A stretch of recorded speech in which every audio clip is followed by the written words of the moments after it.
My Hero Academia has had a lot of games, and honestly, not a lot of them have been really the best. And as a My Hero Academia fan, it's easy to realize that we deserve better and we haven't really seen the potential that our series can have when it comes to a video game. But that got me really thinking about which My Hero Academia games were my favorite or my least favorite, and I suppose that's the perfect thing to make into a tier list. Yes, we're back with another tier list. So today, like we did for every arc in My Hero Academia, you could check out that video by clicking right here in the card above. We're gonna rank every My Hero Academia game to date. So I'll see you after that intro. Let's go. Hit it!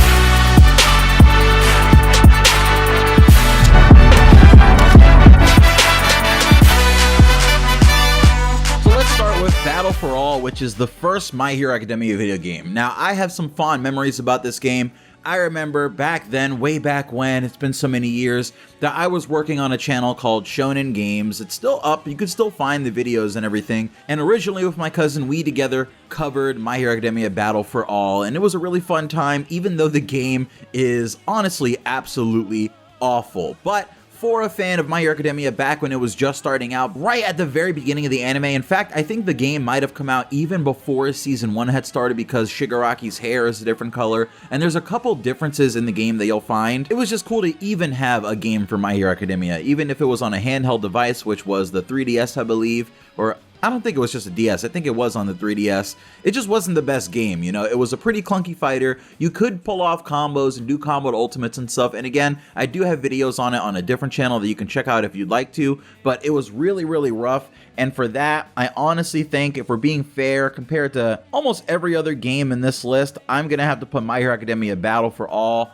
in the D tier. It's really not that great. Honestly, yeah, we might come back to this and move it up to C tier because there's something that might be so much worse than this that it makes me rethink, you know, this being in the absolute worst tier. But for now, we're going to keep My Hero Academia Battle for All in the worst tier. My Hero Academia Smash Tap was the second game for My Hero Academia to release, and that was a mobile game. I remember also covering this game on that side channel that I had at the time, and having fun making the thumbnails and having fun playing the game. It actually was decently enjoyable for a while. Things got kind of hairy, and that's the next game that we're going to talk about, but something happened in the course of this game's existence that completely changed it and made it much, much less enjoyable. But for the time that I had playing it, doing battles with friends against bosses and unlocking characters, I had a good time, honestly, and I really didn't mind Smash Tap all that much compared to most other gachas. So while it was their first attempt at a My Hero Academia mobile game, and it kind of pales in comparison to the ones that we have nowadays because they're much better in quality, it definitely was a great first attempt, I would say. It wasn't the worst game ever. I've definitely played worse mobile games, especially at the time. And while I do wish that it would have gone the Naruto Blazing or the Dokkan route a little more to a certain extent, so that it could have been around longer, or it would have been a little funner to play or had more free-to-play options, I definitely at least enjoyed my time with it, but maybe I'm just biased because I recorded the game and I enjoyed recording it and covering it. So I'm going to take My Hero Academia Smash Tap and I'm going to put it in the C tier, right? It's not the worst game of all time for My Hero Academia. It was a good attempt at making a gacha for the series, but again, it still wasn't that great. Now, My Hero Academia Smash Tap is one thing, but eventually the game went down and the servers were no longer on, and they ended up rebooting the game into My Hero Academia Smash Rising, which they overhauled the visuals of the game and they changed it to a certain extent, but from what I remember, it was very different from a gameplay sense, right? They completely changed the models, so you thought, oh, okay, if the gameplay is the same and all the models are going to be full-size 3D models, that's going to be amazing. That's going to be an amazingly fun game. But instead, you end up with this game where you kind of just like run through areas and you point and click, and it's like very on rails, right? It went from being, I mean, every gacha is going to be on rails to a certain extent, but it went from feeling like I was playing a game to like one of those auto dungeon crawler games that you have. And that's just really not for me. I really don't like that. So again, I'm going to throw this in the D tier. And this is a game that I think is so bad, it makes me want to put Battle for All over it, right? I kind of want to put Battle for All in the C tier. And you know what? Battle for All is going to go in the C tier because that's how bad Smash Rising is. It puts these two in comparison together when compared to how awful this one is, Smash Tap, when compared to how awful Smash Rising is. My Hero Academia 1's justice is when the series finally took its first step into the big leagues, right? Of having a console game that was also on PC, full-fledged 1080p at least graphics from what I remember. I don't know if the first game was in 4K, probably on PC though, but full-fledged HD graphics. I don't remember what the frame rate was supposed to be, but it definitely didn't hit that on, at least on the PlayStation or Xbox. And it was what you could expect from sort of, I don't want to call it the cash grab anime fighter arena games, but it kind of is in that same vein, right? Where it's an arena fighter for an anime property, a popular one that's getting kind of popular, and they figure, okay, well clearly My Hero Academia needs a game. We're just going to put something together and we can say we have a game for this series, and we'll just try to sell games based off the popularity of the anime or of the manga. And while My Hero Academia Once Justice isn't the worst game, it's definitely not what we expected when we wanted a My Hero Academia game. I know a lot of people are decently happy with it, and after a long time, there was mods and stuff on PC that kind of reworked the gameplay, and I know that also is the case for My Hero Academia Once Justice 2. And in general, people did seem to kind of come to terms with what they got with My Hero Academia Once Justice, but I personally, being a long-time Naruto Storm player, being a long-time like JoJo game player, I played the JoJo Capcom game, All-Star Battle, I just kind of wanted something a little less, I don't know, a little less floaty fighter too, you know what I mean? It just wasn't really what I was expecting when I was thinking about the characters in My Hero Academia and how fast they move and everything like that, and I don't know, I really just didn't love it, but I will say it's definitely better than My Hero Academia Battle for All, and in many ways, it feels like a console successor to My Hero Academia Battle for All, which also had its own problems of being floaty at times, so I guess that's kind of something that's just going to plague the franchise for a while. But Once Justice had a decent roster of characters, the gameplay was enjoyable if you like really learned how to play and kind of just like accepted that this wasn't the kind of fighter that you wanted initially, at least for me. Once I kind of accepted that, okay, I'm not going to get the game that I want from these guys, I'm just going to play the game that they gave me, that I bought, right, that I have, and it was enjoyable, and it definitely has gotten more enjoyable, I guess, in the sequel, in Once Justice 2. So that's going to make me put Once Justice, I have to put it above Battle for All, right? Because it definitely is better than Battle for All. So I'm going to put Once Justice 1 in the B tier. And following that, we got My Hero Academia Once Justice 2, which follows the events of the overhaul arc, or at least the story up until that point. And it does what you could expect one of these games to do, right? There's the first game that has only so many characters and only so many features, and then they try to expand that with the second game. So we had a little bit more of an expanded story mode and things like that in Once Justice 2, not quite at the level that you would expect back from the Storm days and all that, but it is what it is. We have a developer that isn't necessarily the greatest developer in the history of people that Bandai have contracted to do these games before. But I at least like the fact that Once Justice 2 felt like it was decently supported for a while. We got a fair bit of DLC, and I feel like even recently, like within the last 12 months,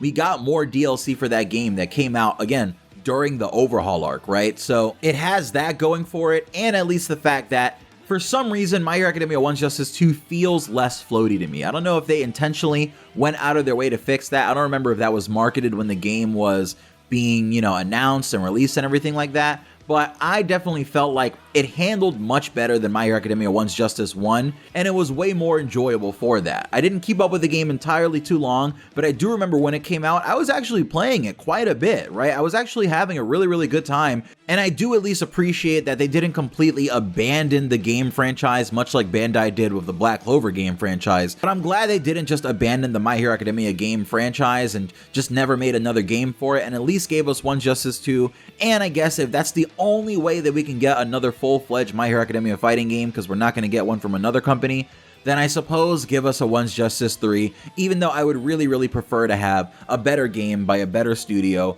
working under Bandai. But for what it is, My Hero Academia Once Justice 2 is an improvement on My Hero Academia Once Justice 1, but it's not a huge improvement, I feel like, right? It's not a massive improvement, but it's good enough to go above Once Justice 1, I believe, right? There was enough improvement that I think it is better, but it's not good enough to be at the top spot, right? It's not like the best thing ever. In fact, I don't know if anything is going to go in this S tier, but it is pretty good at the very least. It's not the worst fighting game ever. It's not like that One Punch Man game that they made. So following the release of My Hero Academia Once Justice 2, we started getting rumors on a new My Hero Academia game that was being worked on overseas by Chinese developers. And from what we knew about it, it seemed fairly interesting. It seemed like one of those Chinese mobile games that covers a certain series and goes open world and allows you to have really fun gameplay and great graphics. And you look at it and you think, how is this playable on a phone? This actually looks really high quality. I would love to have this on my Switch or on some sort of console. There's a lot of those games. There's even like a really good Yu Yu Hakusho one that I have kind of checked out a couple times because they do have a fun kind of niche over there of making these sort of games. But sadly, due to controversy going on in My Hero Academia at the time, the game's development was canceled allegedly, then delayed, and then a lot of stuff went on, but eventually it would release with My Hero Academia The Strongest Hero, which again, I did cover on this channel. It was a fun time exploring the world of My Hero Academia, and it wasn't the worst experience, I'll say. I don't think the game was extremely free-to-play friendly, but I try to play as many of these gachas free-to-play as I can because I don't want to get sucked into that trap. But while this game is lacking in some fronts, right, like the story mode and everything, it is what you expect in a gacha, I suppose, and the fact that it is a gacha should kind of land it on the lower side of this list. But I gotta say, the gameplay in My Hero Academia The Strongest Hero is still potentially the best gameplay in any My Hero Academia mobile game at the very least, right? I'm not going to say any video game, but it might even give Once Justice a run for its money just in how customized every individual hero was and how they really felt like that hero, right? Like in Once Justice, things have to kind of be balanced so that everyone plays sort of similarly because it's an arena fighter. If it was a 2D fighter, you could really get characters really different and unique if you wanted to, but you really still have to rely on like certain inputs and buttons that everyone has to follow. Whereas in this game, you know, all the buttons and abilities are stuff on the screen that you click on your phone, right? Or you click with your mouse if you're emulating it. And I don't know, something just about how the characters are depicted in this and I guess which abilities they used and the freedom at which I have to do those really just made me feel like it was better from a gameplay or fighting perspective than a lot of these other games, and definitely at the very least all of the My Hero Academia mobile games. So it definitely has to get placed higher than all of the My Hero Academia mobile games that I've had on this list so far, like Smash Tap, Smash Rising, and even Battle for All. And I don't know if I want to put it in the B or A category. I kind of want to put it in the same tier as My Hero Academia Once Justice because while both those games have flaws, they're both still decent in their own regard, and they are both still a good kind of example of what a mobile game or a My Hero Academia console game could be, while still having a lot of things in them that make them not really the most desirable thing either. So I feel like putting them right in the middle here would be the smartest decision. The next game, I suppose, is the current game that we're still playing right now, at least a lot of us are. I haven't been for a little bit, but I really enjoyed it, is My Hero Academia Ultra Impact, right? Which is a mobile game you can go play right now. I felt like that game was very fun, honestly, to me, in a very different way than My Hero Academia The Strongest Hero.